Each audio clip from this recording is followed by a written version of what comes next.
Vamos a dar inicio a la presentación del día de hoy. Nuevamente agradecer a la sociedad por la oportunidad de presentar esta charla. Para iniciar y como preámbulo, el tema de desarrollar será planta física, equipamiento y diseño de un centro de braquiterapia de vanguardia. Soy David Martínez, médico radiooncólogo del Departamento de Radioterapia de Oncosalud A1 y director de Educación y Entrenamiento para Latinoamérica de Rayos contra Cáncer. Entonces, para dar inicio, esta frase, donde la dificultad no radica en el desarrollo de nuevas ideas, sino en escapar de las antiguas. Entonces, como marco teórico y generalidades de la charla del día de hoy, vamos a hablar un poco de la planta física. Siempre la disquisición en sí, vamos a decidir por cobalto o iridio, qué equipamiento y qué accesorios deberíamos tener, cuánto personal y la cartera de servicios. Entonces, cuando estamos pensando en desarrollar un programa de radioterapia, pues debemos tener muy en cuenta que el diseño del centro o el departamento de radioterapia es un tema fundamental y planificar la construcción de estos centros debe ser basada en el análisis concreto y comprensivo de muchos factores y teniendo en cuenta una visión de futuro. Adicionalmente, el entrenamiento del staff, las necesidades clínicas básicas, las especificaciones de equipamiento, cómo vamos a administrar el tratamiento, cómo van a ser los flujos de trabajo, entre otros. Entonces, de ahí que los búnkers de braquiterapia y las unidades de braquiterapia son parte fundamental de este diseño, dentro de los cuales las unidades funcionales principales, pues obviamente son la recepción, administración y áreas de espera, áreas de consulta, área para radioterapia externa, braquiterapia, imágenes, planificación de tratamiento y otras áreas adicionales que van a hacer que nuestros centros, nuestros departamentos de radioterapia pues tengan un ambiente mucho más robusto para desarrollar su actividad. Entonces, definitivamente la braquiterapia es piedra angular del tratamiento del cáncer y en las modalidades como modalidad única o en combinación con radioterapia externa más quimioterapia o con cirugía, lo que hace que definitivamente podamos hacer medicina de precisión con radiación. Pero para todo esto nosotros tenemos que tener en cuenta múltiples factores que deben calzar en conjunto para poder desarrollar un adecuado flujo de trabajo dentro de nuestros tratamientos, donde se van a tener en cuenta los diferentes actores, tanto como el paciente, radiooncólogos, médicos y personal que trabaja en salud, los flujos de trabajo terapéutico, la complejidad en esencia de cada uno de los tratamientos, las diferentes indicaciones para administrar cada tratamiento y la manera en cómo vamos a optimizar los mismos dependiendo, por ejemplo, del algoritmo de cálculo de cada uno de los tratamientos que vamos a administrar. Entonces, cada departamento de radioterapia pues puede elegir por diferentes flujos de trabajo basado siempre en la experiencia de cada quien, ¿cierto? Por ejemplo, en el caso de braquiterapia de próstata podemos tener flujos de trabajo basados en ultrasonido solamente o flujos de trabajo un poco más complejos donde vamos a incluir la tomografía, la resonancia, etcétera, y vean que requiere mucho más o un aumento grande en las horas de trabajo cuando vamos a establecer este tipo de tratamientos que son altamente efectivos. Entonces, cuando vamos a hablar de braquiterapia, vemos que la braquiterapia es un tratamiento sumamente robusto de superficie.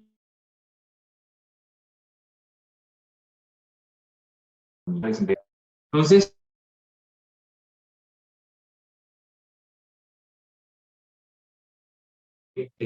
este tipo de tratamiento puede generar valor, entonces necesitamos tener en cuenta cuáles son los costos, los beneficios, qué tanta demanda hay de este tipo de tratamiento y de esta manera poder sustentar el valor de la realización. Ya han tenido la oportunidad de poder ver un poco este trabajo que hemos desarrollado en conjunto con la organización, el doctor Sarria y Rubén, en el cual establecimos o empezamos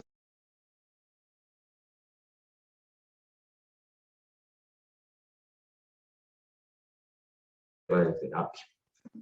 Y vemos que Cuando hablemos de la situación de braquiterapia per se, vemos que solamente el 30% de las clínicas en Latinoamérica, o clínicas y hospitales, tienen braquiterapia. Entonces, este es un análisis de cada uno de los países, no voy a ahondar mucho en esto, pero vean que es importante entender de alguna forma que es un tratamiento, siendo altamente costo efectivo, es poco utilizado.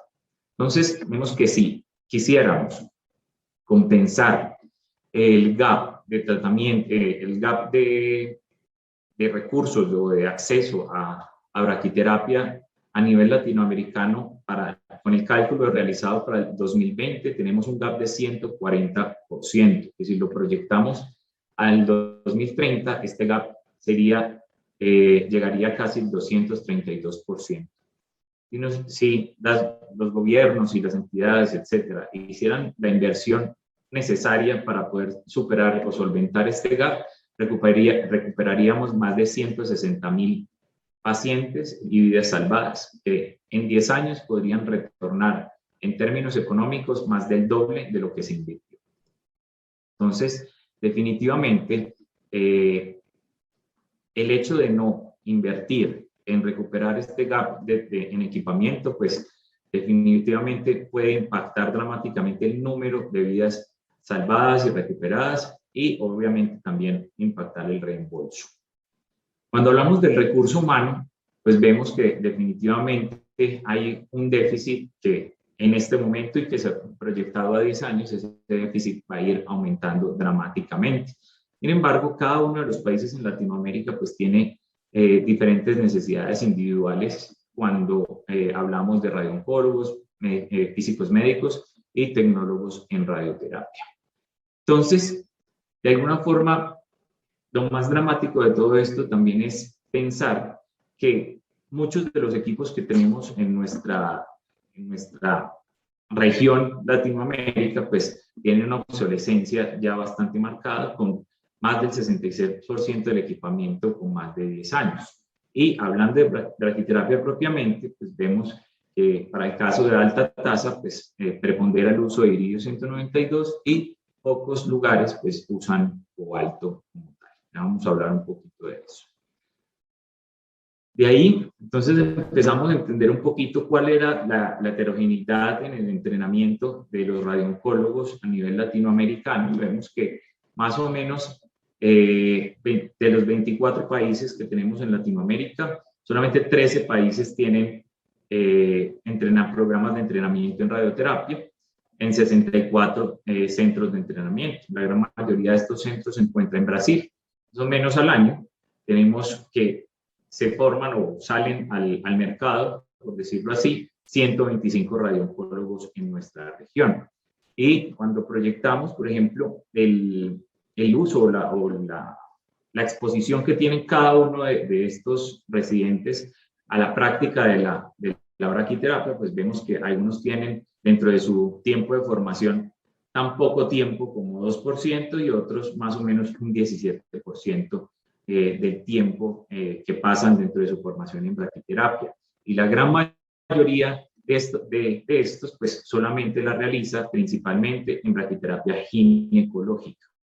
¿Sí? Entonces, ¿qué hay de las otras indicaciones? Próstata, piel, mama, ocular, intraoperatoria, etc. Entonces, para poder de alguna forma evidenciar cuáles son los retos que tenemos a nivel latinoamericano, pues necesitamos conocer las necesidades de equipamiento y de fuerza de trabajo, saber cómo vamos a administrar el tratamiento y obviamente administrar la dosis más conformal al tumor, cómo visualizar los aplicadores, cómo asegurar que el flujo de trabajo sea lo más suave posible, ¿sí? Lo más fácil posible, y planear para el futuro para tratar de disminuir todos estos gaps de los cuales hemos estado hablando previamente. Y definitivamente, la educación es la clave del éxito. Entonces, sabemos que para radioterapia externa, pues hemos evolucionado dramáticamente en cómo administramos los tratamientos, generamos nuestros.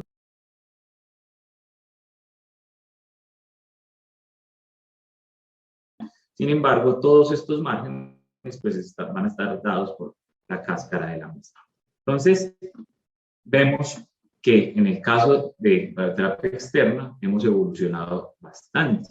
Sin embargo, en el caso de la braquiterapia, vemos como el GTB es exactamente igual al PTB. Sin embargo, pensamos mucho y nos quedamos pensando en que esta es la braquiterapia antigua, que los tumores tienen forma de pera y que tenemos una construcción de un volumen de tratamiento basada en la morfología específica de un aplicador.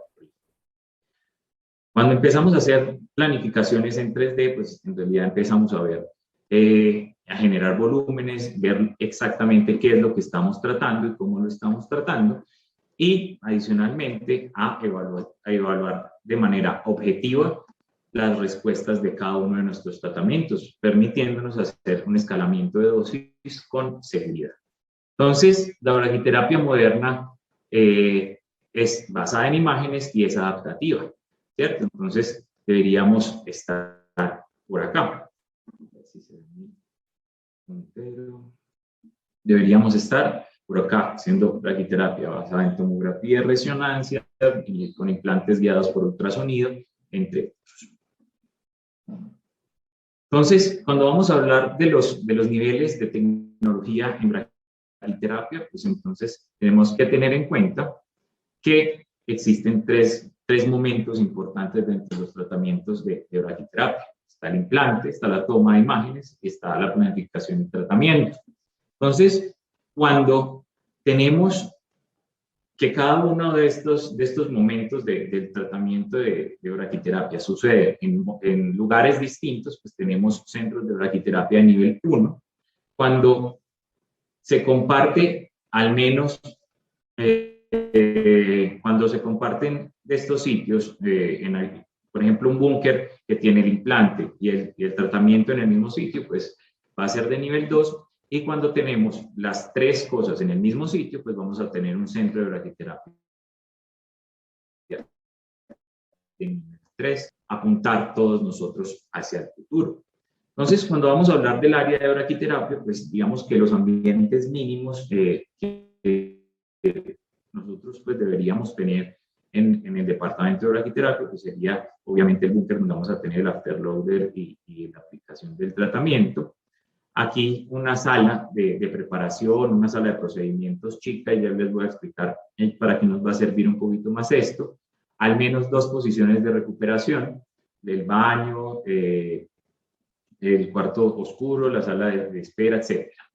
Muchas personas creen de alguna forma que cuando yo quiero expandirme en el futuro para hacer más volumen de pacientes en tratamientos de braquiterapia, pues piensan que tendríamos que construir un búnker adicional con una sala de tratamiento adicional. Sin embargo, pensamos que la sala o el búnker de braquiterapia, pues en realidad es la zona donde nosotros vamos a administrar el tratamiento, ¿sí? Entonces, teniendo un flujo de trabajo bien organizado, podríamos implementar una sala de inserción de aplicadores y posterior tratamiento con un flujo de trabajo más o menos de esta manera, ¿sí? Entonces, cuando tenemos casos, y lo podemos dividir en casos simples o casos complejos, ¿sí? Podemos empezar de alguna forma con un primer caso simple. Sabemos que el paciente debe hacerle la inserción del aplicador, posteriormente las imágenes, la planificación, un tiempo de espera y posteriormente el tratamiento. Y tratar de conjugar todos los pacientes que vamos teniendo en el día, haciendo una especie de círculo de aplicación dependiendo de los tiempos que nos vaya tomando cada uno de estos momentos dentro del flujo de tratamiento de braquiterapia. Otro punto importante es ver la vida útil de cada uno de nuestros equipos, ¿cierto? ¿A cuánto vamos a proyectar esa inversión? 8 años, 10 años, 12 años, etc. Y definitivamente hay literatura útil que nos muestra más o menos hacia cuánto es el ciclo de vida total de cada una de las máquinas que nosotros tenemos en nuestros departamentos de radioterapia y los tiempos estimados promedio que deberíamos utilizar para empezar a pensar en los recambios. Cuando estamos planeando un centro de braquiterapia, pues empezamos a pensar también qué tipo de fuente debería yo utilizar. ¿Será que me voy por iridio? ¿Será que me voy por cobalto? Y empezamos a tener un montón de preguntas al respecto. Básicamente, en esencia, ambas fuentes son iguales, en esencia. Sin embargo, tenemos que tener en cuenta que el cobalto, al final de su última vida, al final de su vida media, perdón, más o menos entre el cuarto y los 5.26 años, los tratamientos podrían aumentarse un poquito más de tiempo, hablando en términos de aplicadores que no requieran tratamientos intersticiales. Por ejemplo, este cálculo fue hecho para tratamientos ginecológicos, intracavitarios, un tándem, anillos o flecha. ¿Listo? Entonces, más o menos entre el cuarto y quinto año tenemos que tener en cuenta que el tratamiento podría prolongarse un poquito, casi al doble entre el cuarto y el quinto año. Sin embargo, la isotropía, los términos dosimétricos, todo lo que tiene que ver con ambas fuentes es exactamente igual. Y en términos económicos, pues ya eso se puede ir viendo, pero posiblemente la alternativa de cobalto pueda ser de alguna forma un poco más atractiva para aquellos centros que no tengan alto volumen de pacientes. Luego, entonces, hablando de los aplicadores, entonces de aquí es importante ver que cuando nosotros hablamos de qué aplicadores vamos a comprar, pues entonces está la disquisición o el paralelo entre lo que la compañía nos oferta y lo que nosotros realmente necesitamos, ¿sí? Entonces, realmente, aquí nosotros tenemos el tema de los aplicadores en braquiterapia. La inversión es diferente a lo que es en radioterapia externa. En radioterapia externa lo más importante es el equipo, el acelerador, etcétera, con el que vamos a tratar, y los inmovilizadores son secundarios. En el tema de braquiterapia, pues en realidad lo más importante son los aplicadores y con qué vamos a trabajar. ¿En qué vamos a trabajar? El paso secundario es el afterload, ¿sí?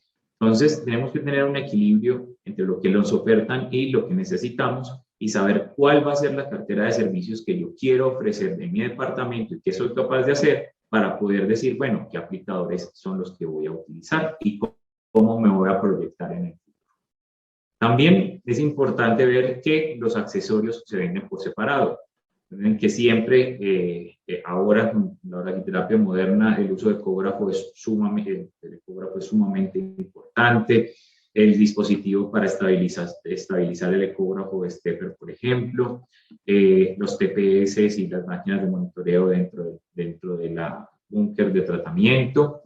Dispositivos que nos ayuden a hacer como el momento del tratamiento más confortable para nuestros pacientes. Este es el BraquiSuite de la institución donde laboro.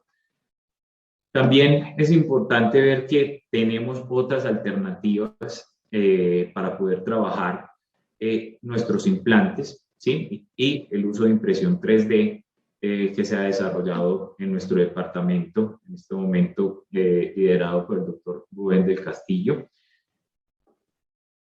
donde podemos construir múltiples aplicadores adaptados a las necesidades individuales de nuestros pacientes. Entonces, también otra pregunta que nos hacemos, y esto pasa frecuentemente, y es cómo resolvemos el traslado. Luego de que hacemos el implante, ¿cómo vamos a trasladar a nuestro paciente al tomógrafo, al resonador, etcétera, ¿no? Entonces, de ahí es que se hace importante ver. Vamos a darle play a este video. Se hace importante ver cuál es la forma en que nosotros vamos a llevar, qué tanto recorrido tenemos que hacer desde el búnker de braquiterapia hacia el tomógrafo, hacia el resonador, cuántos pisos tenemos que subir, o si no tenemos que subir pisos, etcétera, si lo tenemos cerca o no. Porque todo esto va a impactar dentro de nuestro flujo y nuestros tiempos de tratamiento. y el número de pacientes que podríamos tratar eventualmente. Este es, por ejemplo, otro video de otro centro. ¿Quiere cargar? Ya está. De otro centro de braquiterapia, donde, como ven, se debe trasladar el paciente más o menos unos 60, 80 metros desde el tomógrafo hasta la zona de tratamiento en este caso, teniendo que pasar bastantes obstáculos para el tránsito. Entonces, todo esto hace importante que cuando nosotros estamos planificando diseños de centros de tratamiento o centros de braquiterapia, pues estemos ahí con los arquitectos para poder pensar de alguna forma la mejor forma de nosotros hacer el flujo de tratamiento de nuestros pacientes. Este fue un primer plano aportado para otro país de un colega que nos lo facilitó, donde le ofrecieron hacer este tipo de plano para el centro de braquiterapia de su centro, y vemos cómo supuestamente el arquitecto que ofreció este plano sabía lo que hacía. Sin embargo, cuando nos sentamos a optimizar de alguna forma los flujos de este centro, pues vemos que aquí, en este nuevo plano, vemos cómo el paciente ingresa desde este punto, se prepara, tiene la sala de enfermería acá, entra a salas de inserción, luego entra al búnker de tratamiento. Aquí se puede hacer la tomografía. Si esta no está disponible, puede hacerse en la tomografía de abajo. Apenas se hace la tomografía y el paciente va a planificación. Posteriormente, se puede hacer la aplicación del tratamiento inmediatamente, o si eventualmente el paciente requiere la realización de una resonancia, este paciente puede ser trasladado de manera inmediata al resonador que está al costado. ¿Sí? Luego de que el paciente termine su tratamiento, pues viene a la zona de recuperación y es dado de alta. Entonces, es muy importante que nosotros estemos siempre en comunicación activa con los arquitectos y con todo el personal que está trabajando los diferentes diseños y centros nuevos. ¿Listo? También existen este tipo de camillas que son muy fancies, pero costosas, para poder hacer un traslado, ¿cierto?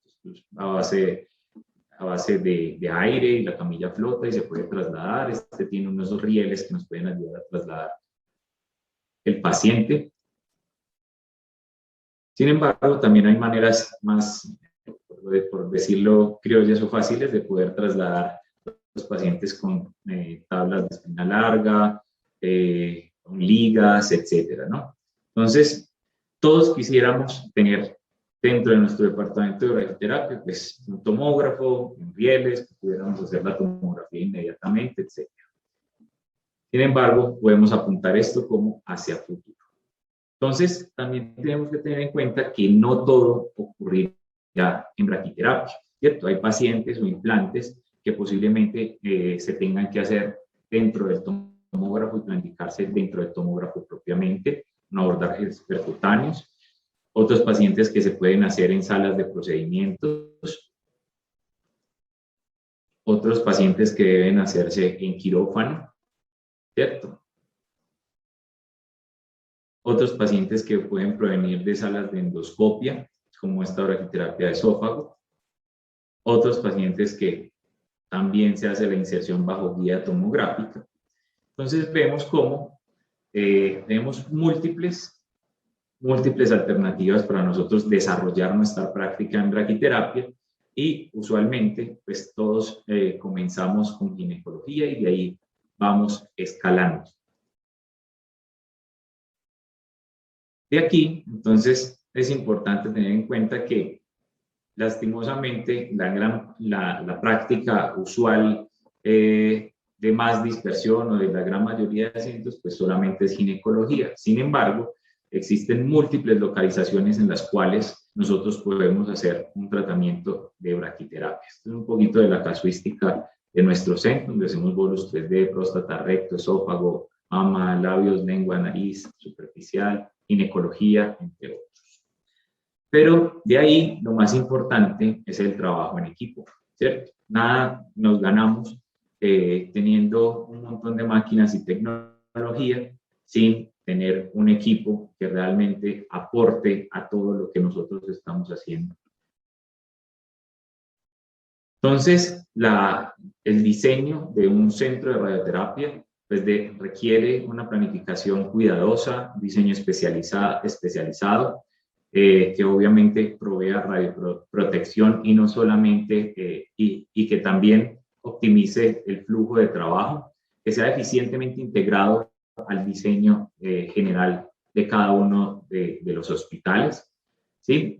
Entonces, hay muchas preguntas y consideraciones generales que nos debemos tener en cuenta, por ejemplo, las autoridades regulatorias, si hay un plan de control de cáncer nacional, qué tipo de pacientes voy a tratar, cuáles son los planes a corto, mediano y largo plazo, etc. Entonces, dentro de este plan estratégico, pues obviamente está toda la parte legal, geotécnica, eléctrica, protección de fuego, el staff de radioterapia, gestión de riesgo, proyección y gestión de riesgo.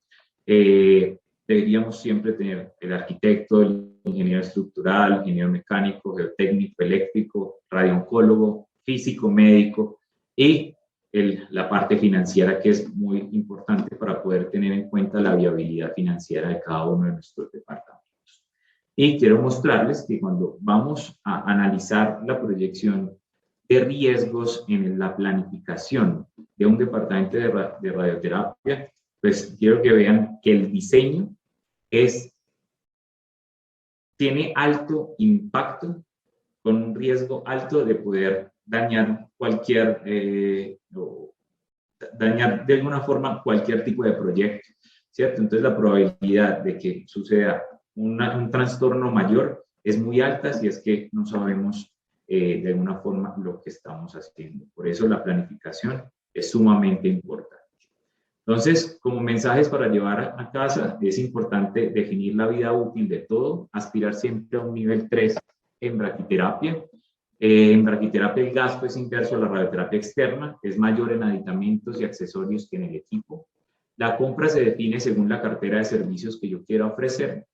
El volumen de aditamentos se define por la carga de trabajo proyectada y hay que definir los patrones de referencia o calidad. Toda esta charla fue basada en múltiples publicaciones de la Agencia Internacional que están de acceso gratuito y disponibles, que les podemos compartir también a través de la sociedad. Y lo más importante, que siempre lo digo y lo recalco en todas mis charlas, es que todos juntos podemos lograr más. Y este es el departamento, los miembros del departamento de radioterapia al cual orgullosamente pertenezco y en el que me formé. Muchas gracias a todos por su atención y quedo atento si tienen alguna pregunta.